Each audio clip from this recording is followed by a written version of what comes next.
function f dash defined from natural number to real number be a function defined as f dash x is equal to 4x square plus 12x plus 15. Show that f defined from n to s. अब ये n to s है और वो n to r है, ये real number है पर ये कोई और कोडोमेन कुछ और है, s है, where s is the range of f.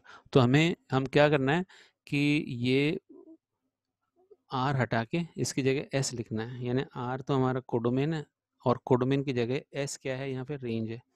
तो कहता है जब अगर एस लिख देंगे ना तो ये एफ क्या हो जाएगा, इन्वर्टिबल हो जाएगा. Find the inverse of F, कहता है इस एफ का इनवर्स निकालो. ठीक है, तो चलो आगे बढ़ते हैं. सबसे पहले क्या करते हैं अपन, एफ एक्स में एफ एक्स को हटा के हम वाई लिख देते हैं. Let Y be arbitrary element of range F. तो हमने इसको एफ एक्स को हटा के वाई लिख दिया यहाँ पे. Y is equal to 4x square plus 12x plus 15. तो अब ये जान लो ये डैश तो गलती से लग गया है, ये मतलब ये खाली कोडोमेन की वजह से इसका फ़र्क किया है, बाकी फंक्शन तो वही है. चाहे आप एफ डैश एक्स बोलो चाहे एफ एक्स बोलो, हमारा फंक्शन तो 4x square plus 12x plus 15 है. ठीक है, तो सबसे पहला स्टेप है कि आप एफ एक्स को रिप्लेस कर दो किससे, वाई से. ठीक है, और अब आप वाई को भी राइट हैंड साइड में ले आओ. ठीक है, और फिर इसको परफेक्ट स्क्वायर बनाओ. तो देखते हैं क्या बनता है. तो चलो साथ में करते हैं इसको. इसने भी एक तरीका किया है पर मैं एक और तरीका बताता हूँ आपको कैसे करेंगे. तो इसके लिए सबसे पहले अपन इस फंक्शन को नोट कर लो, 4x square plus 12x plus 15. तो यहाँ लिख देते हैं 4x square plus 12x plus 15. 4x square plus 12x plus 15. ठीक है, और ये हमारा क्या था, एफ ऑफ एक्स है. तो सबसे पहला स्टेप है, एफ एक्स को हमने रिप्लेस कर दिया वाई से. तो 4x square plus 12x plus 15. अब हमने क्या करना है, वाई को भी राइट हैंड साइड में ले जाओ. तो 4x square plus 12x plus 15 minus Y और इज इक्वल टू 0. अब क्या करोगे आप, 15 माइनस वाई ये दोनों टर्म जो है ना कांस्टेंट मान लो, क्योंकि इसमें x तो है ही नहीं. एक टर्म है एक्स स्क्वायर का, एक टर्म है x का, और इसमें x नहीं है तो ये कांस्टेंट टर्म हो गया पूरा.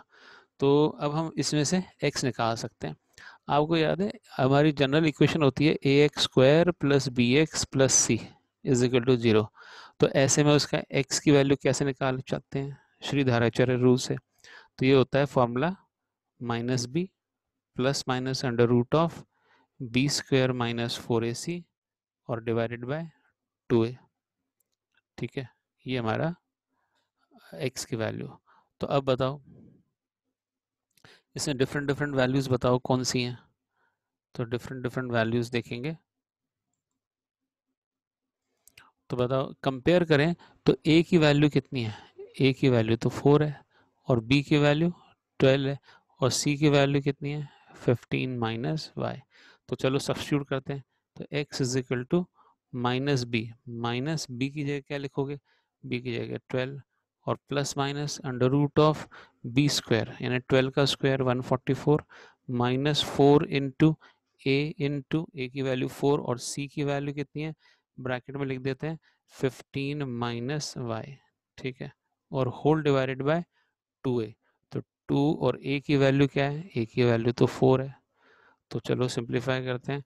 तो माइनस 12 और plus minus under root of, तो ये बताओ भाई 144 तो एज इट इज लिख देते हैं और 16 इंटू 15 15 जा 225 15 16 जा तो 240 हो जाएगा. तो माइनस 240 और माइनस माइनस क्या हो जाएगा 16y प्लस 16y हो जाएगा और होल डिवाइडेड बाय 8. थोड़ा और सिंप्लीफाई कर दो तो minus 12 plus minus under root of, तो 240 में से 144 गया तो कितना बचेगा, तो 10 माइनस 4 इज 6. ठीक है ना, और क्या बचेगा भाई बताओ, 3 माइनस 13 माइनस 4 इज 9 और बाकी तो यही बचेगा 96 और प्लस 16y. ठीक है ना, और डिवाइडेड माइनस बाय 96. माइनस 96, हाँ sorry minus 96 plus 16y divided by 8. तो फर्दर इसमें हम क्या करें, 16 कॉमन निकाल लें क्या? 16 के टेबल में जाता है ये 96, 16 6 इज 96 है ना। तो लिख देंगे इसको -12 और प्लस माइनस, तो इसको उल्टा लिख देते हैं 16y माइनस 96 डिवाइडेड बाय 8। अब 16 का तो स्क्वायर रूट पता है आप सबको कितना होता है, तो 4 होता है। तो अपन ने लिख दिया अंडर रूट ऑफ 16 कॉमन और बचेगा y माइनस 6, ठीक है, होल डिवाइडेड बाय 8। तो क्या आएगा भाई, -12 प्लस माइनस और 16 का स्क्वायर रूट 4 और under root of y minus 6 और डिवाइडेड बाय 8, ठीक है। फर्दर क्या लिख सकते हैं इसको, तो एक बार इसको बड़ा लिख देते हैं 8। अब ये हमारा क्या है, ये x है, ठीक है। तो अब कुछ कैंसिल करो, 4 भी कॉमन आ रहा है, 4 कॉमन निकाल लिया तो क्या बचेगा -3 plus minus under root of y minus 6 और डिवाइडेड बाय 8। तो ये 4 और 8 कैंसिल हो जाएंगे, 4 1 ज़ा 4, 4 2 ज़ा 8। तो फाइनली हमें क्या मिला, हमें मिला x की जगह हम इसको f इनवर्स y भी लिख सकते हैं, ठीक है। और is equal to -3 plus minus under root of y minus 6 upon 2। ये हमारा आंसर हो गया, मतलब ये हमने इन्वर्स निकाल लिया। पर अब इसका ना ये कौन सी वैल्यू y की कौन सी वैल्यू के लिए डिफाइंड है, वो कैसे पता करें। तो आप लिखो, आपको पता है जब भी डिनोमिनेटर जीरो नहीं होना चाहिए पहली बात, और दूसरी बात है जो भी टर्म स्क्वायर रूट के अंदर है ना वो क्या होना चाहिए, हमेशा ग्रेटर देन और इक्वल टू जीरो, ठीक है। ये जो अंडर रूट में टर्म है वो न्यूमरेटर में है, तो ये हमेशा greater than equal to zero, तो y should be greater than equal to 6। तो y बिलोंग्स टू क्या हो गया, 6 टू इन्फिनिटी, 6 से इन्फिनिटी, तो ये हमारा रेंज है इसका, ये क्या है, रेंज। तो हम लिख देंगे जो रेंज है वो s है, और s कितना है, 6 टू इन्फिनिटी। क्वेश्चन में लिखा था कि s हमारा रेंज है, तो रेंज हमारा क्या हुआ, 6 टू इन्फिनिटी, ठीक है। तो ये हमारा रेंज हो जाएगा। तो एक बार क्वेश्चन की तरफ देखते हैं, क्वेश्चन कहाँ है भाई, क्वेश्चन ये रहा। तो इसमें लिखा है देखो y is greater than equal to 6 लिखा है, तो यही यही ले आया देखो। अपन ने -3 plus under root y minus 6 upon 2 लिखा है, अपन ने प्लस माइनस लिखा है, तो अपन उसको माइनस साइन कैसे हटा देंगे, माइनस साइन इस तरह से हटाएंगे कि x जो है ना कभी भी नेगेटिव नहीं होगा। क्यों, क्योंकि x तो नेचुरल नंबर है, डोमेन तो हमारा नेचुरल नंबर कभी नेगेटिव होता नहीं। तो इसमें जो दो प्लस माइनस साइन आते हैं ना उनमें से माइनस साइन हटा देंगे, ठीक है। तो माइनस साइन हटा देते हैं, तो अपन जो अपने आंसर्स में लिखा है उसमें इसको थोड़ा सा मॉडिफाई कर देते हैं, और हम लिख देते हैं इसमें x is equal to f inverse y। और पहले चाहो तो पहले आप अंडर रूट वाई माइनस 6 लिख दो, आप माइनस साइन डिस्कार्ड कर रहे हो, और माइनस साइन डिस्कार्ड क्यों कर रहे हो वो आपको बता दिया कि भाई ये जो हमारा x है वो नेगेटिव नहीं हो सकता क्योंकि x तो नेचुरल नंबर है, तो इसलिए हमने इसको इस तरह से लिखा। तो अगर हम आगे बढ़े इसमें तो क्या होगा, तो चलो इसको कंप्लीटिंग द स्क्वायर मेथड से भी समझ लेते हैं कि इसका इन्वर्स कैसे निकालते हैं। तो यहीं पे हम ऑल्टरनेट मेथड यहाँ लिख देंगे, मेथड 2। यहाँ तो हमने श्री धाराचार्य फॉर्मूला लगाया है, और अब हम कर रहे हैं कंप्लीटिंग द स्क्वायर्स जो आपको पहले से आता है, और ये फिर से काम आ रहा है 12th में, और आगे भी इंटीग्रेशन में काम आएगा। तो बड़े ध्यान से समझेंगे कि कंप्लीट द स्क्वायर्स क्या होता है। तो हमारा फंक्शन था f of x is equal to 4x² plus 12x plus 15। तो हमने एफ एक्स की जगह क्या लिख दिया, y। तो y is equal to 4x² plus 12x plus 15। तो 4x² किसका होल स्क्वायर है, ये तो 2x का होल स्क्वायर है, और इसमें से भी 2 इंटू ए इंटू बी अलग करो, 2 इंटू 2x, और क्या बचा, तो ये 12x आ जाए, 12x आ जाए, उसके लिए 3 बचा। तो ये हमारा ए का स्क्वायर, और ये क्या है 2, ये ए, और बी क्या हुआ, बी हमारा 3। तो हमने क्या करना है, 3 का स्क्वायर ऐड करना है और 3 का स्क्वायर सब्ट्रैक्ट करना है, और 15 को थोड़ा सा कस का के लिख दो। तो अब बताओ ये बी का स्क्वायर, अब ये तीन टर्म मिलके तो परफेक्ट स्क्वायर बन रहा है भाई, ठीक है। तो बताओ क्या आया, कि ये तो हो गया 2x प्लस 3 का होल स्क्वायर, और 9 माइनस 9 प्लस 15 कितना होता है? माइनस 9 प्लस 15 तो प्लस 6 होता है। तो ये आ गया y is equal to this much. तो इससे x कैसे आएगा भाई? x तो नेचुरल नंबर है, तो सबसे पहले 6 को उधर ले जाओ, तो 6 को उधर ले जाएंगे, y minus 6 is equal to 2x plus 3 का होल स्क्वायर। अब स्क्वायर उधर ले जाएंगे तो अंडर रूट हो जाएगा, under root of y minus 6 is equal to 2x plus 3। तो फिर y माइनस 6 का अंडर रूट और minus 3 is equal to 2x। तो what is x? x is equal to under root of y minus 6 और minus 3 और divided by whole divided by 2। ये आ गया हमारा। तो यही हमारा क्या है? एफ इनवर्स, या g लिख दो इसको, g ऑफ y लिख दो। इसको हम चाहें तो g ऑफ y लिख दें, और या तो इसको हम चाहें तो क्या लिख दें, इसको ब्रैकेट में लिख देते हैं। इसको लिख सकते हैं हम एफ इनवर्स ऑफ y लिख दो चाहो तो। और अगर एफ इनवर्स x चाहते हो तो आप y की जगह x रिप्लेस कर दो, एफ इनवर्स x आ जाएगा। तो कंपेयर करो कि ये ऊपर जो निकाला है और नीचे निकाला है सेम तो नहीं है? ये तो सेम लग रहा है। Under root y minus 6 minus 3, नीचे भी यही आया था, ठीक है, अंडर रूट वाई माइनस 6 और माइनस 3 अपॉन 2, और ऊपर सेकंड मेथड से क्या है? Under root y minus 6 minus 3 whole upon 2। तो इन्वर्स निकालने का हमने तरीका देख लिया। अब हमारा काम क्या है? दोनों मेथड में से किसी भी मेथड से आप इन्वर्स निकाल सकते हो, ठीक है। अब हम बात कर रहे हैं, एक बार हम एफ ओ जी निकालें, एक बार हम जी ओ एफ निकालें। तो एक बार हम जी ओ एफ निकाल लेते हैं। जी ओ एफ एक्स क्या होता है? वो तो जी ऑफ एफ एक्स होता है। तो एफ एक्स क्या था? एफ एक्स तो सर हमारा वो क्वाड्रेटिक इक्वेशन थी, 4x² प्लस 12x प्लस 15 था। तो ठीक है भाई, एफ एक्स की जगह ये लिख दो। तो ज़रा बताओ, ये जी फंक्शन तो हमारा ये है, ये ऊपर लिखा हुआ है जी, तो उसमें y की जगह हम क्या लिख दें? y की जगह ये लिख देते हैं, 4x² प्लस 12x प्लस 15। तो चलो लिख के देखते हैं। अंडर रूट ऑफ क्या लिखेंगे? कैसे पता सर आपको ऐसे लिखना पड़ेगा? देखो ध्यान दो कि यहाँ g ऑफ y है और यहाँ भी y है, तो इस y की जगह पे क्या लिखा हुआ है? ये तीन टर्म लिखे हुए हैं, 4x² प्लस 12x प्लस 13 15। तो अब इस y की जगह हम ये लिख देंगे, यहाँ पे भी जो y है ना उसकी जगह 4x² प्लस 12x प्लस 15 लिखेंगे। तो चलो लिखते हैं हम। तो यहाँ पे हमने नीचे लिखा कि under root of 4x² plus 12x plus 15, ये तो अंडर रूट में थे ही टर्म, और साथ में माइनस 6 भी था, सॉरी माइनस 6 था, और फिर बाहर माइनस 3 और होल अपॉन 2।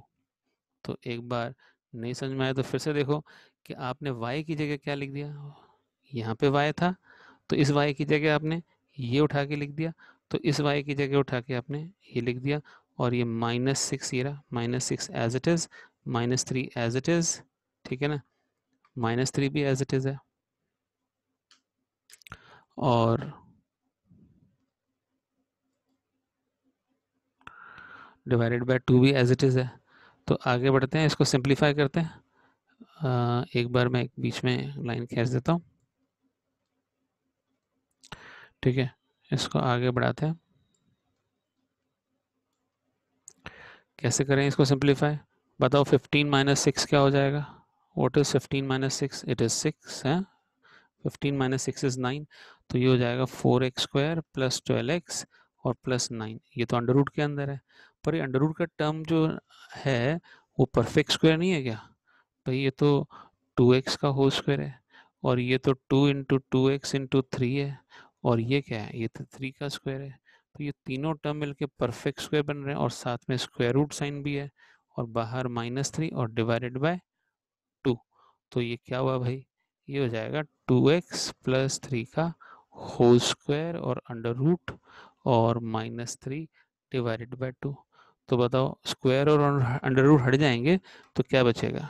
तो वो तो बचेगा भाई, अब याद रखना कि अंडर रूट और स्क्वायर ये दोनों हो तो उसको हम मॉड x लिखते हैं। तो यहाँ भी मॉड लिखना चाहें तो लिख सकते हैं, पर हमें पता है x तो पॉजिटिव ही है, नेचुरल नंबर है, तो ये तो पॉजिटिव आएगा, तो इसलिए हम मॉड ना भी लगाएं तो चल जाएगा। तो अब बताओ, तो ये -3 से +3 कट जाएगा, बचेगा 2x अपॉन 2 यानी x। यानी हमने क्या निकाला है? ये हमने जी ओ एफ निकाला है। तो जी ओ एफ निकाला है तो f में क्या डालते हैं? f में तो नेचुरल नंबर डालते हैं हम। तो इसका मतलब ये आइडेंटिटी फंक्शन किसका हुआ? नेचुरल नंबर का हुआ ना। तो इसको हम क्या लिखेंगे? हम लिखेंगे आई एन लिखेंगे, क्योंकि हमारा फंक्शन एफ जो था वो एन से एस में डिफाइंड है, ठीक है। तो इसलिए हमने यहाँ पे एन से लिख रहा है तो आई एन लिख रहे हैं यहाँ पे हम। अब इसका उल्टा भी करना पड़ेगा, और उल्टा क्या है भाई, जी ओ एफ का उल्टा क्या होता है, एफ ओ जी होता है। तो चलो एफ ओ जी लिखते हैं। तो यहाँ पे हम एक और स्ट्रेच कर देते हैं लाइन को, और एफ ओ जी जल्दी से लिखवा दो। तो एफ ओ जी भी आइडेंटिटी फंक्शन होना चाहिए। तो चलो देखते हैं, एफ ओ जी, एफ ओ जी मतलब एफ ऑफ जी एक्स। तो एफ एक्स क्या था, एफ एक्स तो याद करवाओ भाई, एफ एक्स तो था 4x² प्लस 12x और प्लस 15 था। तो उसके अंदर हम यहाँ पे जहाँ जहाँ x है वहाँ पे क्या लिख देंगे, जी एक्स लिख देंगे। तो 4 और जी एक्स का होल स्क्वायर और फिर प्लस 12 GX और प्लस 15, इस तरह लिखेंगे। और हमें पता है g कहाँ से कहाँ डिफाइंड है, g तो s से और n में डिफाइंड है, उल्टा है ये, ठीक है ना। तो जब जी एक्स की वैल्यू डालो, तो जी एक्स क्या था याद है किसी को, कि भाई जी एक्स है हमारा 4, और जी एक्स की जगह क्या लिखेंगे, ये रहा साइड में लिखा हुआ है, ये जो मैंने लेफ्ट साइड में देखो, लेफ्ट साइड में जो एफ इनवर्स वाई लिखा है इसी को तो हम जी वाई भी बोल सकते हैं। तो जी वाई आपके सामने है, तो हमने जी एक्स लिख रहे हैं। तो आपको जी वाई करना हो तो जी वाई कर दो, इसको एक्स की जगह वाई कर दो, चलो, तो ताकि आप कंफ्यूज नहीं हो। तो ये जी वाई कर दो, ठीक है। तो जी वाई किया तो 4 GY कितना हुआ, जी वाई की वैल्यू डालो। तो यहाँ ब्रैकेट में हम लिखते हैं √of y - 6 - 3 और अपॉन 2 और साथ में होल स्क्वायर। और आगे बताओ +12, और इसमें वैल्यू डाल दो फिर से, जी वाई की वैल्यू क्या है कि under root of y - 6 - 3 upon 2 और बीच लास्ट में है 15। अब ये भी आइडेंटिटी आ जाएगा क्या सर, हाँ भाई आइडेंटिटी आएगा, चलो चेक करते हैं कैसे आएगा। देखो ये जो डिनोमिनेटर में 2 है ना, ये एक्चुअली स्क्वायर है, तो 2 का स्क्वायर 4 होता है, ये 4 से 4 कट गया। अब इसका स्क्वायर खोलो, a - b होल स्क्वायर क्या होता है, तो √y - 6 का होल स्क्वायर तो y - 6 हुआ, और 3 का स्क्वायर क्या हुआ 9 हुआ। तो a² + b² लिख दिया, -2a भी लिखो, -2 × 3 यानी 6 √y - 6 आ गया। अब यहाँ पे सेकेंड ब्रैकेट में 2 और 12 कटेंगे तो 6 बचेगा, 6 को अंदर मल्टीप्लाई करो तो ये हो जाएगा +6 √y - 6, और 6 3 ज़ा कितना होता है भाई, -18 और +15, ये बच गया। तो ये पॉजिटिव टर्म और नेगेटिव टर्म आपस में कट जाएंगे, तो क्या क्या बचा भाई, सोचो। आपके पास बचा y - 6 + 9 और -18 + 15। तो ज़रा नेगेटिव पॉजिटिव ऐड कर दो, -6 - 18 तो -24 होता है, और 9 + 15 भी +24 होता है, तो ये दोनों कट जाएंगे। तो क्या बचेगा y, और ये कौन से फंक्शन से कौन से फंक्शन में डिफाइंड था, जी बताना, जी डिफाइंड था s से n में। तो इसका मतलब इसका डोमेन क्या होगा, आई एस हो जाएगा, सॉरी आई एस। तो इसका मतलब हमने क्या निकाला, एफ ओ जी निकाला, और वो क्या आ रहा है, आई एस आ रहा है, वो भी आइडेंटिटी फंक्शन आ रहा है। तो दोनों ही आइडेंटिटी फंक्शन आ रहे हैं, इसका मतलब क्या है, इसका मतलब जी जो है वो इनवर्स है, किसका इनवर्स है, एफ का। तो जी = एफ इनवर्स मान लेते हैं हम, ठीक है। और हमने रेंज भी बता दिया कि रेंज क्या होना चाहिए, तो रेंज यानी एस यानी रेंज वो क्या होना चाहिए, वो होना चाहिए 6 to infinity, तब बात बनेगी 6 to infinity। So I hope it is clear। तो consider function natural number two natural number, domain natural number, codomain भी नेचुरल नंबर।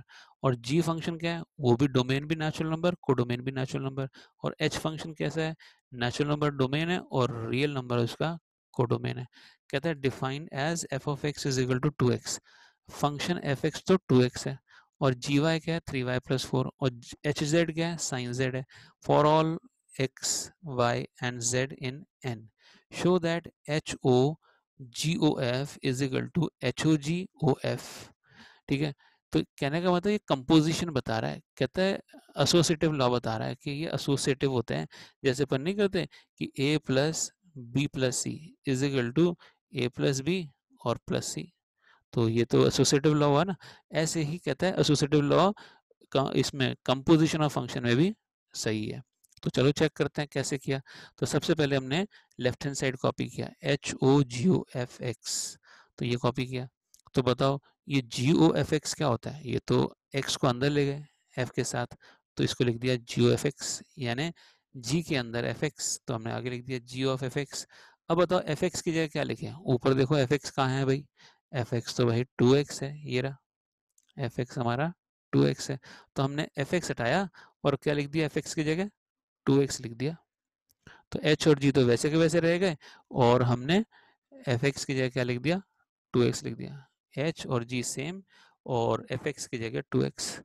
अब g ऑफ x क्या है? g ऑफ y रहा। g ऑफ y क्या है? 3y plus 4। अगर यहाँ y है तो यहाँ भी y है, पर y की जगह अगर हमारा 2x लिखा हो तो यहाँ भी 2x लिखेंगे। तो देखो ये gy था, यहाँ g 2x है, तो अब इसको y को हटा के 2x लिख दिया, तो इस y को हटा के 2x लिखो तो क्या आएगा भाई?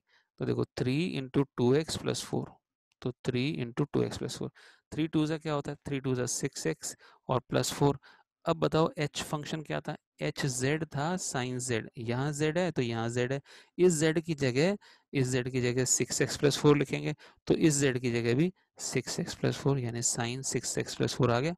तो for all x belongs to natural number. क्योंकि आपने कैसे बोल दिया सर ये नेचुरल नंबर है? भाई ये जो f के अंदर जो x डल रहा है, f के अंदर जो डोमेन है वो नेचुरल नंबर है, इसलिए हमारा x belongs to natural number है। एक था यहाँ पे x, यहाँ पे तो था x, फंक्शन x के अंदर, fx के अंदर, g के अंदर y था, और h के अंदर z था। तो कंपोजिशन में अंदर ही सबसे अंदर सबसे पहले तो f है, तो इसलिए वापस इसमें फंक्शन में x आ गया।